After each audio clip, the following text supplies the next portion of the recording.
Good morning, class. Very good morning, sir. How are you? I am fine, and you, sir? Me too. I'm also fine. Let's start. मैंने क्या बोला? Let's start. चलो शुरू करते हैं। आज का दिन आज ग्रामर का पोर्शन है, तो आज मैं आपको ग्रामर पढ़ाने वाला हूँ। ऐसी ग्रामर जिसे पढ़कर आज तक आप बचपन से ग्रामर पढ़ते आ रहे हैं लेकिन समझ में नहीं आया। आप 1 क्लास से लेकर अपर क्लास तक आप लोग पढ़े लेकिन आज तक समझ में नहीं आया कि ग्रामर है क्या, व्याकरण है क्या, किसे कहते हैं व्याकरण। तो आज मैं आपको जो बताने जा रहा हूँ उसे ध्यान से समझिएगा। बहुत इजीली वे में आप इसको समझ जाएंगे। पहले मैं ग्रामर का जितने भी पोर्शन है उसका मैं सिर्फ इंट्रोडक्शन दूंगा, उसके बाद फिर 1 बाय 1 मैं आपको पढ़ाऊंगा। ठीक है, चलिए। तो सबसे पहले आप बोर्ड पे देखेंगे कि व्हाट इज ग्रामर। मैंने लिखा नहीं है लेकिन समझ जाओ कि ग्रामर किसका होता है? व्याकरण। ठीक है, व्हाट इज ग्रामर। ग्रामर किसे कहते हैं, व्याकरण किसे कहते हैं? तो English grammar teaches us how to write, read and speak in English language correctly. English grammar teaches us how to write, read and speak in English language correctly. मतलब English व्याकरण हमें सिखाती है कैसे शुद्ध शुद्ध बोलना, शुद्ध शुद्ध लिखना और शुद्ध शुद्ध पढ़ना।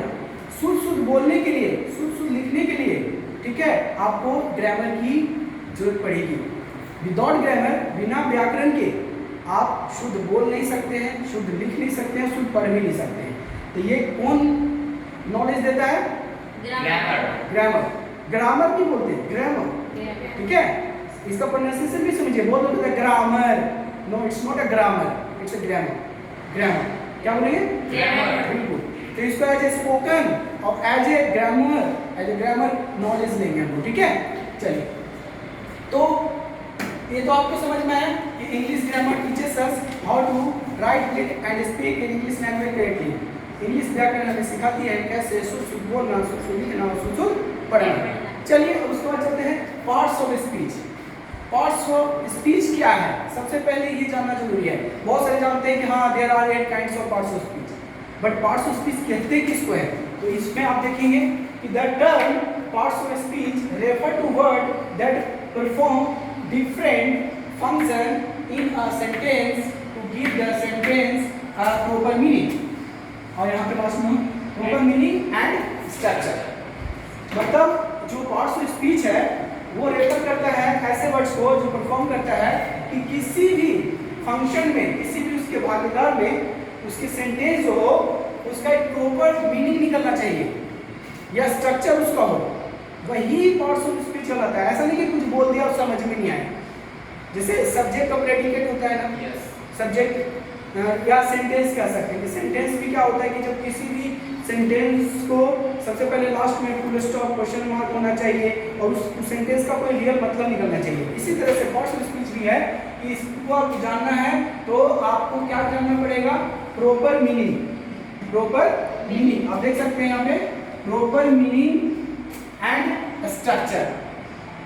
ठीक है, प्रॉपर मीनिंग एंड स्ट्रक्चर ये होना चाहिए, निकलना चाहिए, वही पार्ट्स ऑफ स्पीच होता है। ठीक है, तो there are 8 kinds of parts of speech. 8 प्रकार के पार्ट्स ऑफ स्पीच होते हैं।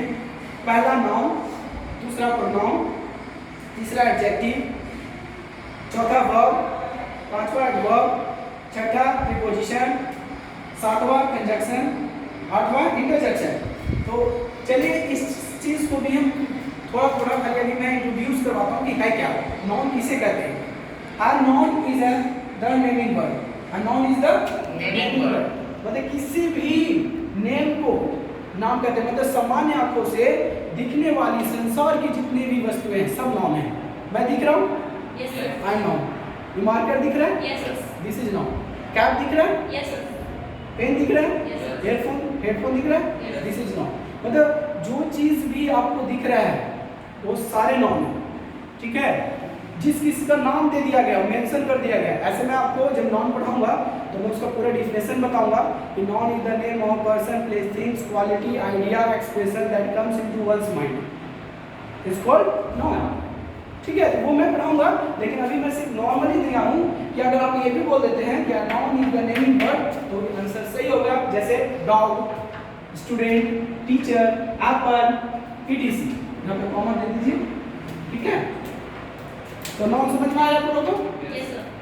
चलिए दूसरा है प्रोनाउन। तो प्रोनाउन क्या होता है कि pronoun replace the name of a person, place, things और आइडिया इन अ सेंटेंस। मतलब किसी भी वाक्य में जो प्रोनाउन होता है ना, वो किसी व्यक्ति, किसी वस्तु या किसी स्थान या कोई विचार के स्थान पर आए तो प्रोनाउन कहलाता है। रिप्लेस ऑफ नाउन, नाउन के स्थान पर प्रयुक्त होने वाले शब्द सर्वनाम कहलाते हैं। मतलब सर्वनाम को इंग्लिश में बोलते हैं प्रोनाउन। ठीक है, तो प्रोनाउन में फॉर एग्जांपल देखेंगे जैसे he, she, it, we, they, he, her, etc।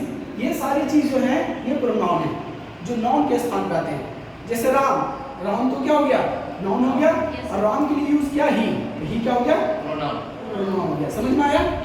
जैसे सीता, तो सीता के लिए क्या आता है, शी, तो शी क्या है, प्रोनाउन है। समझ में आ रहा है ना? ठीक है, तो इस तरह से आप प्रोनाउन समझ में आया आपको। चलिए तीसरा समझते हैं एडजेक्टिव। एडजेक्टिव क्या होता है भाई? An adjective describe a noun और प्रोनाउन। मतलब जो एडजेक्टिव होता है वो नाउन और प्रोनाउन को डिस्क्राइब करता है, मतलब नाउन और प्रोनाउन की विशेषता बताता है।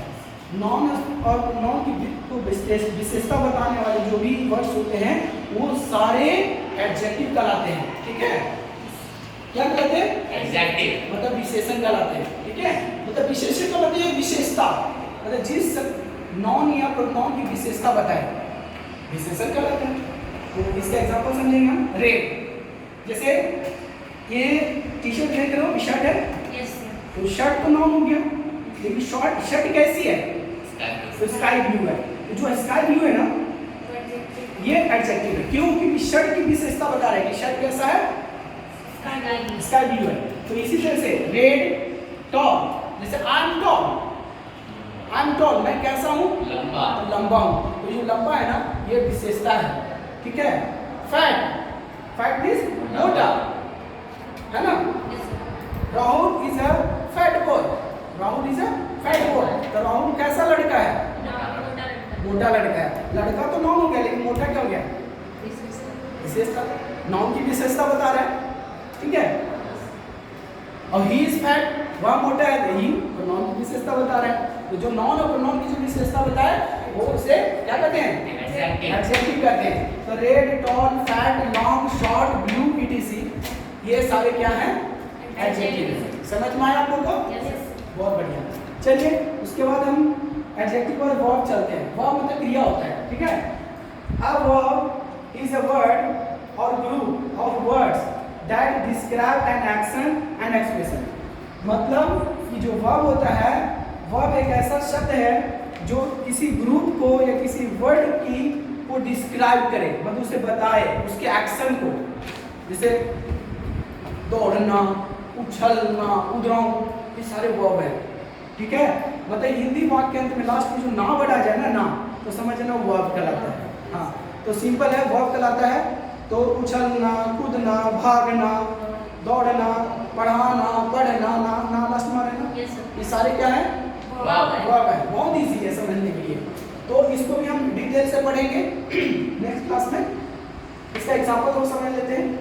जैसे रियलाइज है ना, वॉक, लिसन, सिंग, प्ले, फाइट, etc इस सब को हिंदी में क्या बोलते हैं? सिंग गाना, ना बढ़ाना, प्ले खेलना, फाइट लड़ना, ठीक है, लिसन सुनना। तो लास्ट में जब ना बढ़ा जाए समझना वो वर्ब है। क्या है, वर्ब। और मैं बताता हूँ वर्ब नहीं होता, वर्ब होता है। हाँ, वर्ब होता है, वर्ब नहीं होता। बहुत सारे लोग जो स्टूडेंट होते हैं वो वर्ब बोलते हैं, वर्ब, उसको तो वर्ब कहता है, वर्ब नहीं होता, वर्ब होता है। क्या होता है, वर्ब। Very good. चलिए आगे देखते हैं एडवर्ब। एडवर्ब क्या है? An adverb tales how often, how, when, where. It means it can describe a verb, an adjective or an adverb. मतलब जो एडवर्ब होता है एक वर्ब को डिस्क्राइब करता है, मतलब उसके बारे में बताता है। दूसरा एडजेक्टिव को भी बताता है, और एक एडवर्ब जो है ना खुद एडवर्ब की विशेषता भी बताता है। वो खुद एडवर्ब की भी विशेषता बताता है। ठीक है, जैसे एग्जांपल से हम समझेंगे। जैसे लाउडली, जोर से बोलना है। कैसे बोलना है? तो लाउडली बोलना है। फिर दूसरा है नेवर, नेवर को आई नेवर गो, तो गो क्या है, वर्ब है, और वर्ब के पहले क्या रहा है, नेवर। तो नेवर क्या हो गया, विशेषता बताया ना, गो की विशेषता बताया, डिस्क्राइब किया उसको, वर्ब को डिस्क्राइब किया, तो समझ में आ रहा है ना एडवर्ब क्या होता है। फिर लेट है ना, यू आर ऑलवेज लेट, आप हमेशा लेट होते हो। सून, etc, ये इस तरह से ये क्या है, एडवर्ब है। जैसे I am a good boy, मैं एक अच्छा लड़का हूँ, यह गुड क्या हो गया, एडजेक्टिव हुआ, एडवर्ब नहीं हुआ। I am a good boy, मैं एक अच्छा लड़का हूँ, but I am very good boy. अब मैं I am very good boy हो गया, तो गुड के पहले वेरी है, तो गुड क्या एडजेक्टिव, और एडजेक्टिव की विशेषता बता रहा है वेरी, तो वेरी क्या हो गया, एडवर्ब है। यानी आपने देखा कि यहाँ पे एडजेक्टिव का भी विशेषता बताता है एडवर्ब, एडवर्ब का भी बताता है और वर्ब का भी बताता है। तो इस तरह से जब हम इसको डिटेल में पढ़ेंगे तो इसमें हम आपको पूरा एक एक चीज़ खोल कर बताऊंगा, तो आपको समझ में आएगा। क्योंकि सबसे पहली बात है, किसी भी इंग्लिश लैंग्वेज भाषा को जानने के लिए, किसी भी ग्रामर के पोर्शन को जानने के लिए सबसे पहले बेसिक नॉलेज होना चाहिए। अगर आपको IPS बनना है, डॉक्टर बनना है, तो उसके बारे में पहले जानिए। आपको डांसर बनना है, सिंगर बनना है, उसके बारे में जानिए। जब तक आप जानेंगे नहीं, कैसे बनेंगे। बहुत सारे स्टूडेंट बोल देते हैं I want to become IPS officer, और IPS का फुल फॉर्म नहीं पता उन्हें, है ना। तो सबसे पहले उस चीज़ के बारे में आपको नॉलेज लेना है, तब आप उस चीज़ में पारंगत हो सकते हैं। समझ में आ रहा है ना। चलो बहुत बढ़िया बात है, आगे चलते हैं। एडवर्ब समझ में आ गया। अब प्रीपोजिशन, प्रीपोजिशन क्या होता है, अब preposition is used before a noun, pronoun और gerund to show place, time, direction in a sentence. मतलब किसी भी वाक्य के अंदर, किसी भी वाक्य के अंदर जो प्रीपोजिशन होता है वो नाउन, pronoun और gerund के पहले आता है। क्या यूज होता है, बिफोर। नाउन के पहले आएगा प्रीपोजिशन, pronoun के पीछे क्या सकता है, gerund के पीछे। gerund मतलब क्या होता है, जिसमें वर्ब में ing लगा होता है। वर्ब में जो ing लगा रहता है वो gerund कहलाता है, ठीक है। तो वो दिखाता है किसको, एक प्लेस को दिखा सकता है, एक स्थान को। जैसे I am on the table, मैं टेबल के ऊपर हूँ, तो टेबल तो नॉन हो गया, और नॉन कोई विशेषता हो गया, ऑन है। जैसे this stone is on the table, तो टेबल के ऊपर है। अंडर द टेबल, तो अंडर हो गया, अंडर क्या हो गया, ऑन, अंडर, इन, ये सब क्या है, प्रीपोजिशन, ठीक है। मतलब संबंध बोधक है, प्रीपोजिशन संबंध बताता है, ठीक है। तो time, direction in a sentence, किसी भी वाक्य के अंदर समय, दिशा या प्लेस को शो करता है, ठीक है। समझ में आ रहा है आपको। तो प्रीपोजिशन समझ में आ गया, इसको डिटेल से हम लोग पढ़ेंगे। उसके बाद आता है कंजक्शन। कंजक्शन क्या है, तो कंजक्शन जॉइन वर्ड्स और group of word in a sentence, यानी किसी भी वाक्य के अंदर जो कंजक्शन क्या करता है, दो शब्दों को जोड़ने का काम करता है, दो वाक्यों को जोड़ने का काम करता है। कौन, कंजक्शन। जैसे राहुल एंड सोहन, राहुल एंड सोहन को कौन जोड़ रहा है, एंड, तो एंड क्या हो गया, कंजक्शन, कंजक्शन हो गया। मतलब वो दो शब्दों को जोड़ सकता है, दो वाक्यों को जोड़ सकता है। जैसे एग्जाम्पल से हम समझते हैं, और, है ना, so, and, because, at, until, etc, ये सारे जो हैं ये क्या है, कंजक्शन है। क्योंकि क्या करता है ये दो शब्दों को जोड़ता है या दो ग्रुपों को जोड़ता है। समझ में आ रहा है। जैसे I am good boy because I am intelligent, मैं अच्छा लड़का हूँ क्योंकि मैं तेज हूँ, तो यहाँ बिकॉज क्या हो गया, ऐड। या आई एम हंग्री और आई एम थर्स्टी, और क्या जोड़ दिया कि मैं तो भूखा हूँ और मैं प्यासा भी हूँ, तो और वर्ड जोड़ रहा है। इस तरह से कंजक्ट कर रहा है, क्या कर रहा है, कंजक्ट कर रहा है, जोड़ रहा है, जोड़ने का काम करता है कंजक्शन। उसके बाद आता है इंटरजेक्शन। इंटरजेक्शन विस्मयादि बोधक, जिसमें क्या होता है समझते हैं। Interjection express strong connection, sorry, interjection express strong emotion.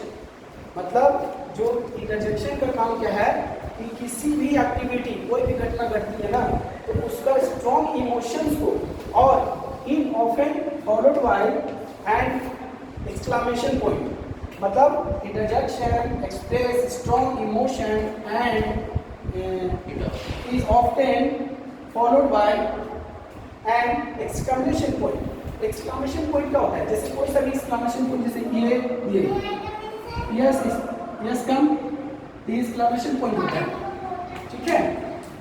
तो यहाँ पर आपको ये समझना है कि जैसे कोई मर गया, किसी यहाँ मर जाता है, अलास Yes. अलास, कोई मैच जीता, hurrah I win the match, hurray hurray करता है ना, तो क्या एक्सक्लेम होता है, मतलब एक्साइटमेंट मूड में आता है, तो वो फीलिंग्स दिखता है, वो भी क्या दिखता है? फीलिंग्स। Like wow. शायद क्या हुआ सर, आप ऐसा क्यों फील कर रहे हो? आई एम श्योर, मैं दुखी हूँ, तो उसके आगे भी लग जाएगा। तो यहाँ देखो, ब्रावो, वेल वेल डन, शाबाश, मैट्रिक में टॉपर की हो, वेल वेल, है ना, हुर्रे, या उप्स। अब उप्स क्या होता है? अब उप्स मैंने कुछ चूक दिया, तो लड़कियां कहती हैं उइच, लड़की क्या कहती है? उइच, है ना। हम लोग उप्स उप्स, कोई भी चीज, ओह ओह भी होता है, ओह Oh my God. ओह मर गया, नहीं होना चाहिए, शो व्यक्त करने के लिए लॉस करते हैं। तो इस तरह से आप इंटरजेक्शन को भी समझ सकते हैं, ठीक है। तो ये तो आज का जो क्लास है जो मैंने आपको दिया है, कि ये सारी चीज़ें क्या हैं कि आपको पहले इसके बारे में, इसको पूरा लर्न कर लेना है आपको। आप देख लीजिए, पहले पूरा बोर्ड में देख लीजिए, इस वर्ड्स को आपको क्या करना है, इसको लर्न कर लेना है, याद कर लेना है, क्योंकि ये बेसिक जब इसके बारे में आपको पता होगा, तो जब इसके बारे में हम डिटेल से पढ़ेंगे तो ज़्यादा समझ में आएगा, बहुत कम समय में, और कभी भी जिंदगी में आप भूलोगे नहीं, ठीक है। तो एक बार और चलिए हम लोग रिकॉर्ड कर लेते हैं। ग्रामर, ग्रामर क्या है कि English grammar teachers us how to write, read and speak in English language correctly. English व्याकरण में सिखाती है कैसे शुद्ध बोलना, शुद्ध लिखना, शुद्ध पढ़ना, ठीक है। उसके बाद पार्ट्स ऑफ स्पीच था कि the term parts of speech refer to word that perform different function in a sentence to give the sentence a proper meaning and structure, okay. उसके बाद there are 8 kinds of parts of speech. 8 प्रकार के parts of speech है। कौन सा? Noun, pronoun, adjective, verb, adverb, preposition, conjunction, interjection. और इसका पूरा ऐसे छोटा सा डिफिनेशन दे दिया है, ठीक है। जब मैं noun, pronoun, adjective, verb, adverb, preposition, conjunction, interjection इसके बारे में जब मैं पढ़ाऊंगा तो इसका एक बड़ी डिफिनेशन दूंगा, ऐसे डिफिनेशन जिसको आप जानकर आप इसी में किसी को भी समझा सकते हो, ओके। अगर ये क्लास अगर आपने लिया और इसका नेक्स्ट क्लास जो मैं देने वाला हूँ, बहुत ही इंपॉर्टेंट क्लास है माय डियर स्टूडेंट्स। अगर आपको क्लास लेते हैं तो यकीन मानिए आपको दोबारा कभी भी प्रॉब्लम नहीं होने वाली है, ठीक है। और एक और सजेशन देना चाहता हूँ आप लोग को कि an apple a day keeps the doctor away. इसका मतलब एक फ्रेज है, रीडिंग्स कर सकते हैं, फ्रेज कर सकते हैं कि रोजाना एक एप्पल खाइए और डॉक्टर से दूर हो जाइए। मतलब पर डे पौष्टिकाहार लें, जैसा ले सकते हैं, ऐसा कोई जरूरी नहीं है कि एप्पल नहीं खा सकते हैं। तो आपके घर में दाल है, फल से उसको आप ले सकते हैं, चना है उसको भिगो कर खा सकते हैं, गुड़ है, इस तरह के भी आप ले सकते हैं। इससे आपका सेहत तंदुरुस्त रहेगा, क्योंकि आए दिन इतनी बीमारियां घर कर रही है लोगों को, मतलब कोई स्वस्थ नहीं है। इसके पीछे रीज़न क्या है कि हम लोग जितना फास्ट फूड खाते हैं, जिसके वजह से हमारे इतना प्रॉब्लम होती है। तो जितना दूर फास्ट फूड से रहिएगा उतना अच्छा रहेगा, और जितना करीब आप फल फ्रूट से रहेंगे उतनी आपकी सेहत बरकरार रहेगा। तो थैंक यू क्लास, आज का दिन आपका शुभ रहे, आने वाला समय भी शुभ रहे। मैं Roshan Sharma, director of talent world school and JDC English academy Gurua. तो आज से आप पढ़ना स्टार्ट करें, इस ग्रामर क्लास को लें। धन्यवाद, दुआओं में याद रखना।